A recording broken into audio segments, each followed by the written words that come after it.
the first three words of the Constitution refute everything Donald Trump's been trying to do. We, the people, we don't have kings here. What happens when a congressman uses the Constitution not to unite, but to divide?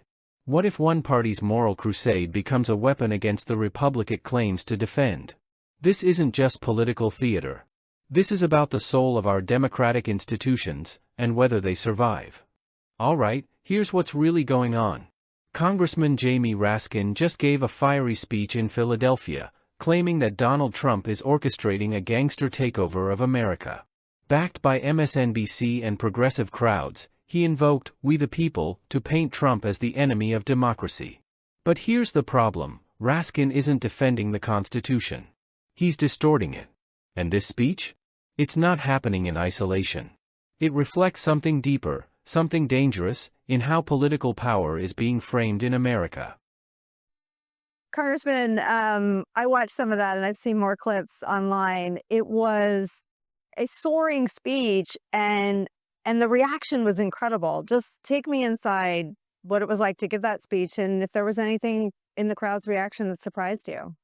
Well, it was exhilarating, Nicole, to be in Philadelphia with, 100,000, 125,000 people marching in the street. I got to march the last couple of blocks with people when I arrived in Philadelphia, and Tim Snyder was there, and Martin Luther King III was there. It was just very moving, and there's this sense of the people all across the country taking our government back, defending our Constitution. And there's no way Donald Trump could organize rallies and marches like that across the country. So there was definitely something thrilling about the moment. And for me, returning to first principles, because Philadelphia, of course, is where it all started with the Declaration and the Constitution. And, the first three words of the Constitution refute everything Donald Trump's been trying to do. We, the people, we don't have kings here. We don't have monarchs and queens and dictators, and we don't allow our presidents to engage in financial relationships with governments all over the world. That's right in the Constitution, the ban on foreign government emoluments, the ban on titles of nobility. So, I said none of us will ever get to be founding fathers in the 18th century, but we can be founding fighters in the 21st. I love that. I mean, I also noticed the response to what we shorthand as grift, but the corruption. I mean, and I mean, for those of us who've been covering Trump for 9 years, he's been doing it the whole time, but there is something more brazen. There is something more directly transactional about the second presidency. And I wonder what your thoughts are about how much the public has taken in that for Trump, this is about enriching himself and enriching his family. I mean, there's the $400 million Bribe Force One jet from Qatar, completely brazen, totally in violation of the Constitution if you don't come to Congress first. There's also the fact that Donald Trump, who denounced crypto as just saturated with criminality, now has completely embraced it and created his own crypto meme coin, which is just this gaping open barn door for every anonymous foreign state dictator, king, prince, mafia ring, or pardon seeker to pour money directly into Donald Trump's pockets. And so, whatever kind of varnish they had from the first administration is completely off now.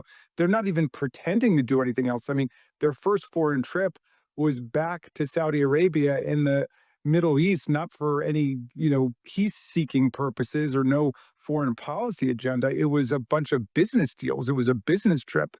So look, corruption is the opposite of democracy. Democracy is the system which advances the idea that every single person matters and we all rise together. The opposite of that is a corrupt monarchical or dictatorial system where you have a tiny group in society that uses public resources and private resources just to benefit themselves. And that's what we've got now. It's a gangster state.